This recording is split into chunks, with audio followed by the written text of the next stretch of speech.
everybody, it's Mike Jeffers, Chicago Jazz Magazine, chicagojazz.com. Welcome to Monday, episode 31. We are back here live.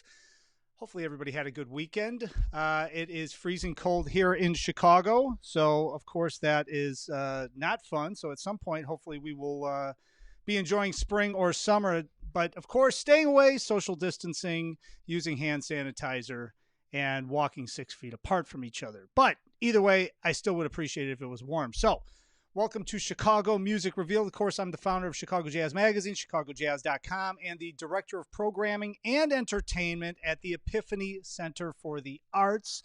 We appreciate them, as always, for helping to support this show and sponsor it. And, of course, we appreciate all of you watching this. Now, just a programming note. If you are watching this on my cross post over on Chicago Jazz Magazine's Facebook page, I love it. Thank you very much. But if you wouldn't mind coming over to Chicago Music Revealed, that's where I can see all of your comments. And I also would love it if you shared it, you liked it, and also liked the page, which would be helpful. We're going to start really promoting and pushing this thing out. We've got some different features coming up here starting next week. And then we're also going to kind of keep rolling things out. But as I always said, this is a way for all of the music community throughout the entire country to stay connected. And today we've got a very special guest, and I'm excited to have her on. She is a trumpeter, Rachel Therrien, and she's going to be coming on. She's got a brand new release that just came out in March, and I'm going to bring her up now. She's on Skype. Rachel, how are you? Hi, I'm great. So we were talking a little bit before we came on. You've got a brand new release, Vena, which just came out March 27th. I said that correctly? Yep, exactly. Yes. Okay. I wanted to make sure. And, you know, this is your fifth release, I believe I was reading about. We're going to talk all about your background because you've traveled throughout the world. You've played with a lot of artists. You've also created some educational opportunities in your home city of Montreal. You studied in Cuba, which we're going to talk about as well. But this new recording, it's your fifth recording, all original compositions.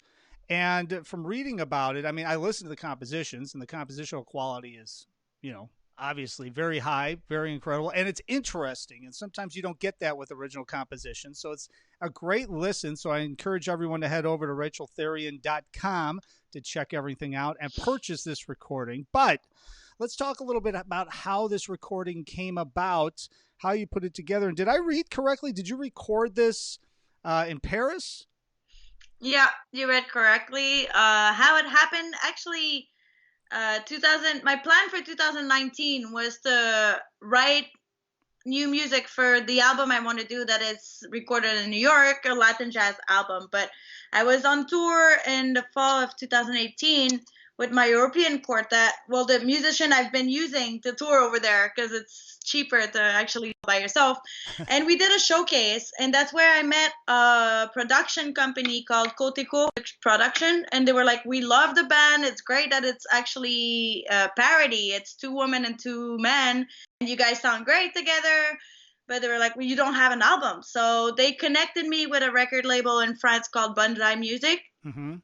And so they called me in January. They were like, okay, we have dates for studio. We're recording in May, and we want 12 new tunes. Like, oh, I had nothing written. So I kind of focused and wrote a bunch. I isolated myself for a month in Montreal last year, January, in the cold winter of Montreal, and I wrote more than 12 tunes. I ended up writing 16 tunes, and one didn't make the record. Jeez. You know, I'm always curious when we're talking about this, about the inspiration. I mean, you know, I've talked to, you know, singer-songwriters, I've talked to blues artists, jazz artists, and from an instrumental standpoint, I think it's different than if you're a singer-songwriter because you're writing lyrics. Some people write the lyric and then write the music to it. What's your process? Do you come up with like a melody that you sort of like, and then you start to put the harmonies underneath it and figure out the grooves and all that from, you know, after the fact, or does it start the other way? Well, it's always either the melody or the rhythm. Mm-hmm. Because I studied a lot of percussion in Cuba, and I have a lot of my composition base is coming from bass lines and rhythms. Like there's one of the tunes on the record, it's called Emilio, that came from the bass line. So it came from the rhythm and then the melody came out. Other tunes, like often when I write ballads, it comes from the melody, obviously. But it really is like a two-way. When I write music, I write two ways. I write bottom and top, and then I put the meat inside. That's a good way to say it. That's a good way, because it's always tough to me. Well, I'm a drummer and I can't write music. You don't want to hear the melody. Well, I could hum a lot of great melodies. It's just I can't do anything with them. So I rely on people like you to supply those and put the whole tune together. But it's interesting to me too to kind of pick people's brains that have written so much music. As a trumpeter, you're writing the melody, and like what you said, then you sort of put the meat inside of that tune with the harmonies and the harmonics underneath, with the rhythm. But this recording also, each tune is sort of a separate sounding one. You know what I mean? Like it's not all the same, I guess is the best way to say it, which is a good thing. I mean, it flows from one tune to another, to another, to another. So as you listen to it through, it makes sense. But there's a lot of different styles, and each tune seems to be like a different style or a different feel. Is that because that's your influence and it just came out in each tune, or was that a conscious effort to make sure that, well, track one's going to be different than two, than three, than four, and mix things together as you're writing? Well, yes, it's a little bit of both. Like I have so many different influences. I play so much world music. I do a lot of free jazz, improvised music, contemporary stuff. I do a lot of straight ahead jazz. I do a lot of big band. And I listen to so much different music that sometimes it's kind of hard to like put it all together. But I think like my sound is my sound, and that's what connects everything together. Mm-hmm. And also for this record, I really wanted to see it like a story from the beginning to the end. And it's how I do it in the live show too. Okay. I wanted to keep order tunes with less, because sometimes in a jazz concert, you can play 4 tunes and you played an hour 20. Right. And I wanted to get out of that and to really have the build up, not within a song but within the show. Okay. So that's kind of how I focused on writing for this record. So yeah, it goes a little bit everywhere, but I think it's the whole point of the album and my concept when I was composing it. Now some of the tunes I can tell are based off of Latin, based off of, I mean, there's some looser stuff and things like that. But you wrote one tune specifically for your father, as I was reading too. Talk a little bit about that. Well, yeah, the first names, those two were and that tune was called 96 Years of Happiness because I was writing a book. I just bought a book at the dollar store, and it said 96 pages. So I wrote 96 pages of happiness. I edited it. And then I realized the day we were recording it in studio, I realized it was my dad's birthday, right on that day. And I'm like, oh, that's my dad's tune. So we recorded it thinking of my dad, and I changed the name to 75 instead of 96. I was going to say, I didn't see 96 in there. I was like, wait a minute, what's going on here? Okay, so that makes sense then. All right, so and all the information on the entire recording is over at racheltherrien.com. Of course, we'll link all that up. Now, you launching it and releasing this March 27th, right? You had a show lined up at Dizzy's Club at Lincoln Center. You had another one. I was just looking through it. I was like, oh, man, you had one obviously in Montreal. Then you had one in Paris. And all of those got scratched, obviously. So how is this COVID-19 situation? How are you? Obviously, with Lydia Liebman helping you out and you're pushing it out, you're getting it out digitally. People are able to listen to it. And hopefully shows like this and many other reviews and things are going to get a lot of ears on this recording. But how are you adjusting? Are you doing any live streams or any of those things so that people can become aware of it? And if they're not familiar with you, they can come over and check you out when you're doing something live? Yeah, well, I've been doing a live show every Sunday at 5 p.m. New York time. It's on my Facebook and my YouTube page, but obviously I'm by myself in my living room, so it's not really on the record. It's more I do an hour of improvisation. I do with backgrounds over drones and stuff. I do have some guests and stuff, but I play more standards. But if you follow my YouTube channel, we've been doing long distance a cappella videos with my European quartet. I just one today, this afternoon. So. Oh, cool. But we lost so many gigs. Like this year was my best as a leader and as a sideman too. I had my best year coming up ever, Isn't that and it unbelievable? just fell. So hopefully 2021 and 2022 are gonna bring back some of those stuff. We'll see. Yeah, I mean, and you play. I mean, you're. Are you still in Diva, the jazz orchestra? So Yeah. that's one of your side projects outside of your own groups. And then what other side projects do you do? Because just reading over the list of people you've performed with in their bands, it's very impressive. So I mean, what did you have coming up, or that had to be Well, moved off? Is it mainly the Diva stuff? Were you guys touring all summer, probably, right, along with your own group? yeah, well, with Diva, we were supposed to go to Brazil, and I've never been to Brazil, so that fell too. Oh man. Also, I did the audition last fall for the chair in the Afro Latin Jazz Orchestra, Arturo Farrell, Oh sure, yeah. and I won the spot. So I started to play with the band every Sunday at Birdland, and we had a bunch of great shows coming up. A show with Carla Bley. We were touring a lot, which was great. Yeah. I was supposed to play the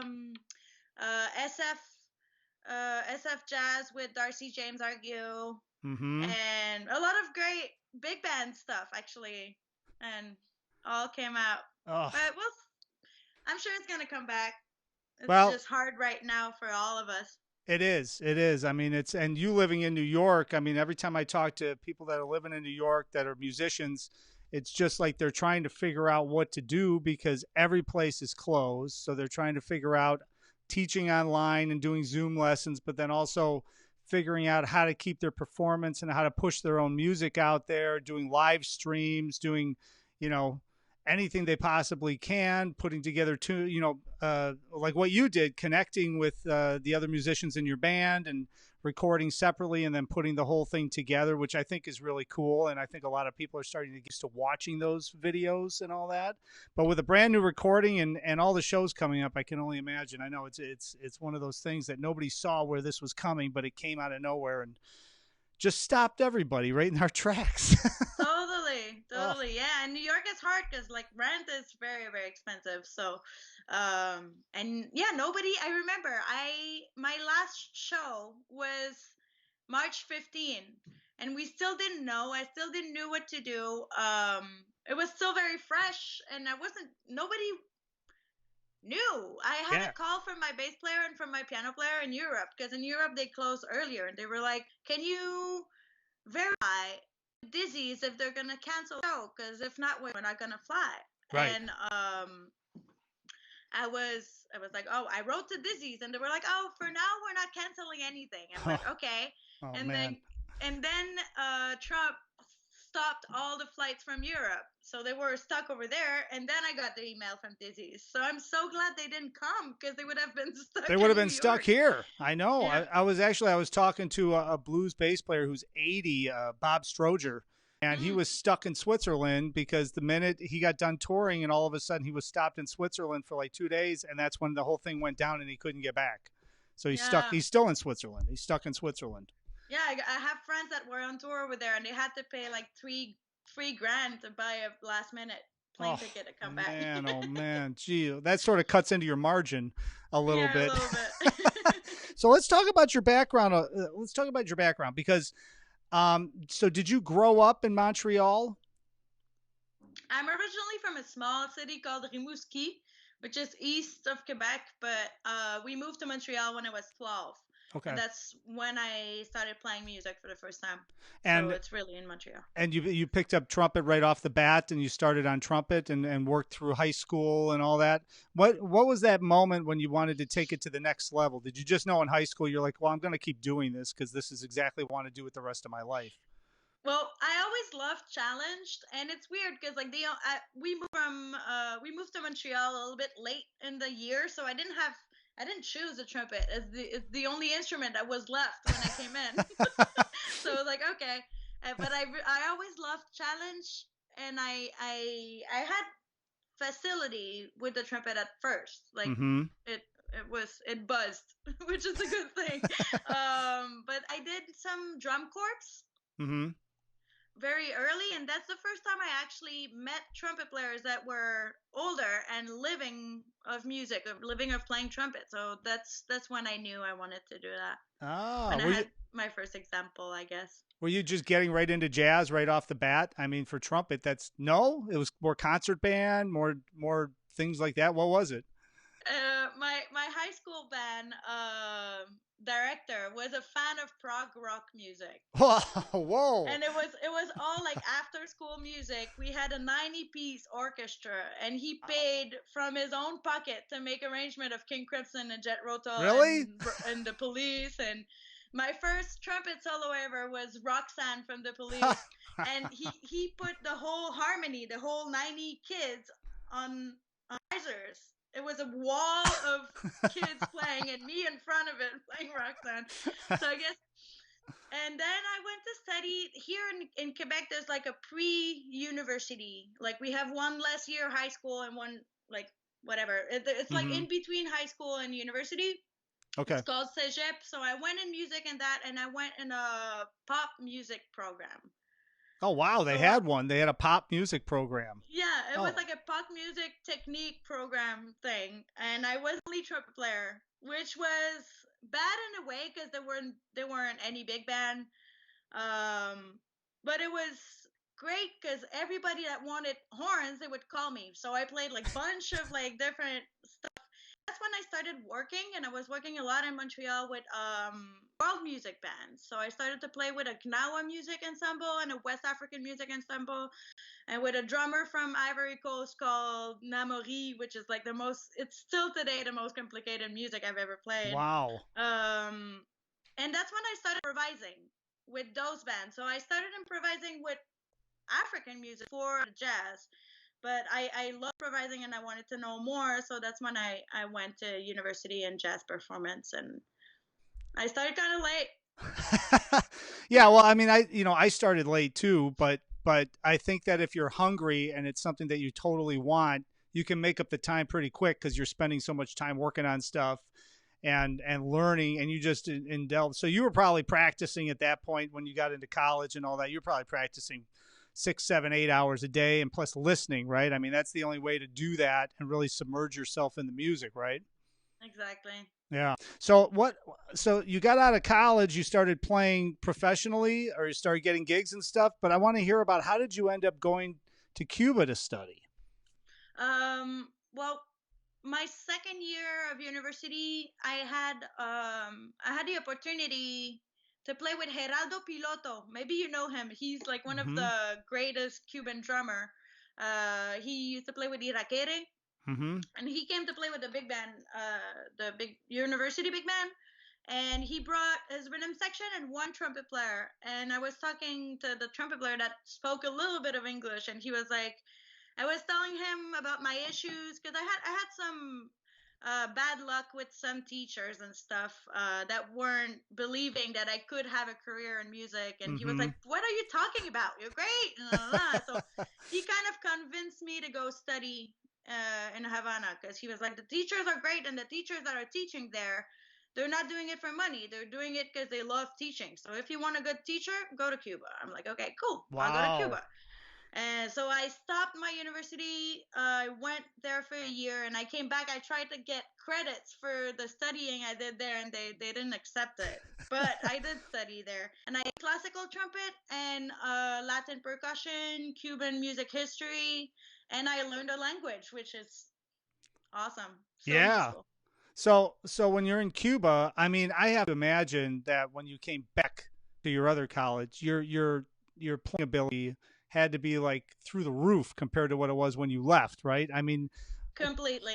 talk a little bit about, and I'm sure you and I could probably talk for, 3 hours about it, but talk a little bit about the difference between studying in Cuba as opposed to studying in Montreal or in America, where you go down there. And I mean, I've played with guys that are from Cuba, and it's just a different deal, man. These guys are seriously intense. And what you said, it's coming from the heart. It's not, they're not thinking about anything else. This is like what they're doing, because most of the people that they learned from just played on the street, played in some clubs. They didn't get to travel or tour or anything. So their thought process was never more than, I want to make sure this music is as good as it possibly can be and see how farther I can push it in my own voice. So is that sort of the experience you had? Yeah, well, as I said, like a touring musician in Cuba is one of the people that makes the most money. So if you decide to teach, you're paid by the government, which means your salary is very, very, very low. So if you're a teacher in Cuba, you love teaching. Same for the doctors, same for all the work that are essential. But so that was very, very, very touching. But also, what really changed my life is all the passion that all the students have, because they don't have access to internet. Like one day, I don't know if you remember, there was a podcast from Chris Potter playing All the Things You Are that last like 12 minutes, like years ago in 2008. Yeah. I had it in my MP3 player, and I ended up sharing it to a guy that shared it to another guy, and 2 days later, another guy that I didn't know was playing the MP3 that I shared. He transcribed the whole thing in like 3 days. It's like they starve for stuff, for material. They don't have access to internet. So if you give them one record, they're going to transcribe it from top to bottom completely, because it's the only material they have, because all the education over there is in classical music. So if they want to learn jazz, it's all the old way. And also the great thing over there is that most show I would go see, if I brought my horn, there's 90% chance they would invite me to play, because that's their way of sharing with younger musician. The way it's like every salsa band, Latin band, timba band, jazz quartet, whatever, they always invite youngers to make them play with better people. So that's a very, very community based place. Yeah. New York is a little bit similar, I think. There's a lot of like, it's so opposite, like system wise, but it kind of creates this effect community wise, which is great. Well, I think New York is, I mean, Chicago's one thing compared to New York, but I think New York, once they know who you are in New York, because I mean, I've played New York, once they know who you are, then everything's cool. I think that it's a little standoffish at first until you kind of get into the scene and everybody knows who's who and what's going on. Then it's a little bit different. You know, I think Chicago, it's a little bit more relaxed than New York, obviously. So it's a little different, but still there's that whole thing. But definitely I can imagine Cuba just being an incredible experience for you. So when you came back and you left there, it had to just influence all of your playing, but also your compositional stuff, and also probably the whole way you just approached music at that point when you came back and you went back to Montreal, right? I mean, it just opened up your whole mind, I would imagine. Yeah, and it's really there that I realized that my dream was to be a musician, and that nobody's gonna take me out my path. And so that's when I came back from Cuba. Still had a year to do at a university, but that's when I started writing my own music, because I wanted to play jazz, and I was like, well, if nobody's gonna call me to play, I'm gonna call them to play. I'm gonna do my own stuff. So that's why my first record, On Track, I did it when I was 22 years old. But like that was the first statement, and saying that this is what I want to do. And I like that picture of my young me. Well, you know, it's funny you said that, because that's like with me, I was getting hired to play when I came back from school. You know, I would play some side gigs and things like that. But the best way to play with the best players is to hire them, because then you hire them, and especially if, like, you know, if it's like decent money, you hire them, and now they're like, hey, Mike's the greatest guy in the world, you know, hey. It's like, and then they get to know you, and it kind of grows from that. So I love the fact that you brought that up, because I think that's something that a lot of young musicians should check out too, is that, you know, you don't have to rely on everybody all the time. You can also create your own opportunity, and then bring people into your opportunity. Now, before I let you go, and I want to talk a little bit, we'll recap a little bit about the new recording, Vena, which is out right now, RachelTherrien.com. Everybody should go check it out because it's an amazing compositional work. It was a real pleasure to listen to. So I'm going to keep plugging that. But you also started something in Montreal Jazz Composers Series. And is that still ongoing? Because I love talking about these things when even if it only happened for a year or two, I was like, wow, that's really something, because starting little things, you never know who you're going to touch and how you're going to help a young musician get to the next level. Yeah, well, I started the Jazz Composer Series in 2013. There was a bar on the Montreal Jazz Festival site. Super cool guy. We kind of we did it together. Without this bar owner, I would not have been able to put it together because he supported the whole thing. And I hold it off until he had to close the bar in 2017 or 18. Okay. So I did a good 5 years or 6 years doing it. And then I tried to pass it over, but I was in New York already. I was trying to find somebody in Montreal to hold it, but it was so much time, so much time I was giving that it was super hard to find somebody that had the whatever support and what was the concept behind it? The concept was the first. There was so many goals. The first goal was to make sure that young people, non-musician, experience jazz and experience because the Montreal Jazz Festival, if you've ever been, there's very few jazz outside. There's 10 free stage outside and all the theaters inside and all the great jazz that's inside with ticket price of $70. Yeah. So for a young person that thinks they don't like jazz, they won't pay that to go discover it. So it was late. It was after all the festival.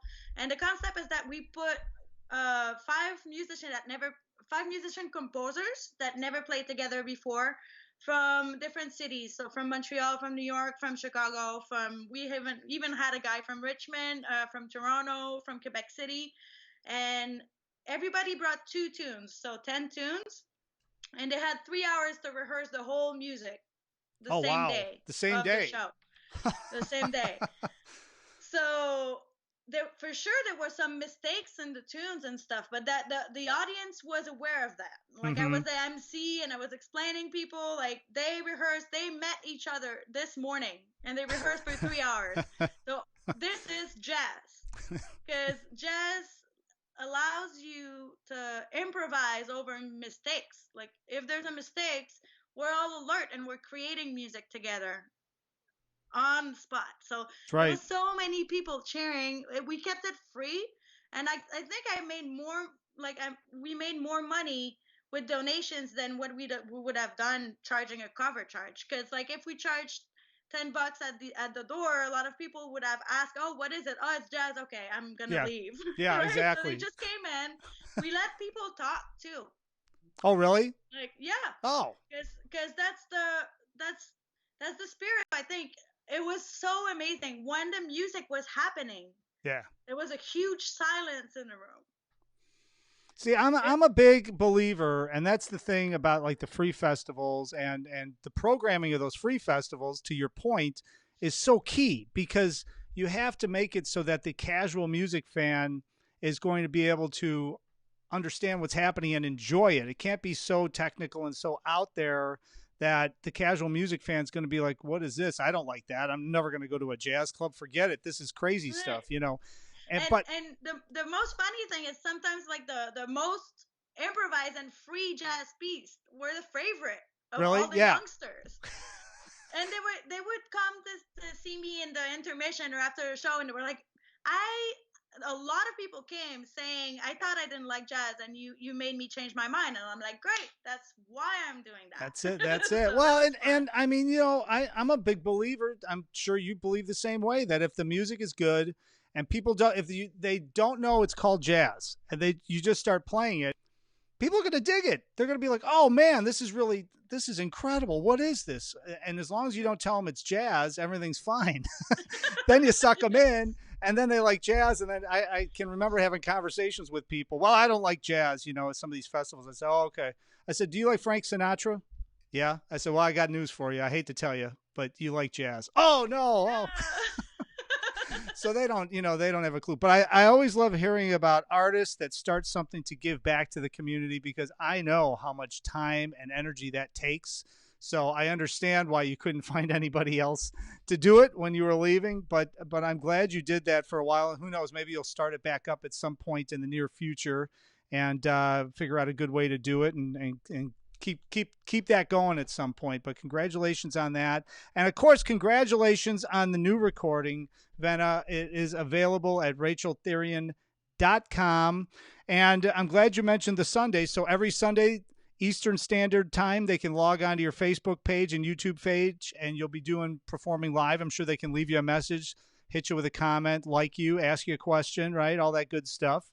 All that good stuff. And hopefully here in Chicago, we will see you in person at a club at some point sooner rather than later. Fingers crossed, right? And I love Chicago. I've been going a little bit. I played at Andy's Jazz Club a couple times. Yep.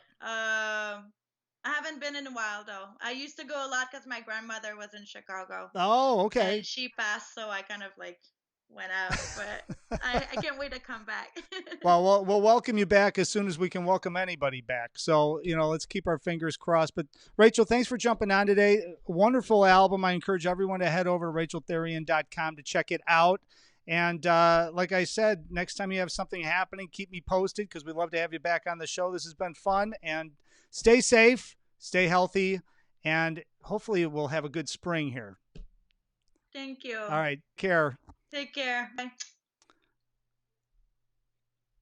All right. Well, that was fun, man. What a story, right? I mean, she's traveled all over the world. She's got this brand new recording, which is really wonderful. I've had it on in the background listening to it over the past couple of days, and it's interesting. It's in depth. I didn't have a chance to download a track. Otherwise, I would have played something here. So I apologize. I know everybody likes to hear a little taste. So I might actually be doing that as well and trying that out. But maybe tomorrow, maybe I can do a little preview or a post view. I guess it'd be a post view. Well, whatever. All right. So tomorrow I'm going to announce the guest here. In a second, I've got to just confirm with him. All these schedules have been fluctuating. On Wednesday, programming note on Wednesday, I'm going to come on a little early on Wednesday. I think I'm going to be starting at 3:30 on Wednesday. And we're going to have a short show on Wednesday because I have something happening at 5 o'clock that I need to go to. Staying safe, staying socially distant away. I'm actually going to shoot some video somewhere. So maybe I'll bring you a little bit of the video that I'm going to shoot in one of the shows later this week. Of course, we always have Dave Katzman coming on Fridays with his Blues and Beyond, Chicago Blues and Beyond. So that's staying tuned. Hopefully everybody caught that John Primer interview I did on Friday too. That's been really cooking, man, on Facebook and on YouTube and on Chicago Music Revealed. Great stuff from John on Friday, a living blues legend. It's always wonderful to have somebody like that be able to jump on and talk a little bit. He does his live performances on Sunday afternoons from his basement, I believe it's called. So be sure to check that out. And of course, everyone, if you like the show, please like this page, Chicago Music Revealed. If you're watching this on one of the cross-posted pages like Chicago Jazz Magazine or Chicago Music Guide, please head over to Chicago Music Revealed and like that page. We're going to be rolling out more interviews this week, more information. I encourage everyone to go over, sign up for the newsletter at chicagomusicrevealed.com so you start getting an update on who's coming up on the show for the rest of the week. We're going to make announcements throughout the week. But again, I thank you for everybody watching. Thanks to the Epiphany Center for the Arts. And I think that's it. I think I did all my plugs. So as I always say, tell your neighbors, tell your family, call the grandkids. Chicago Music Revealed. It's right here every day, 4 p.m. We will see you somewhere on the scene in person, but hopefully next time I will see you here tomorrow at 4 p.m. on the next broadcast. Take care. See you then.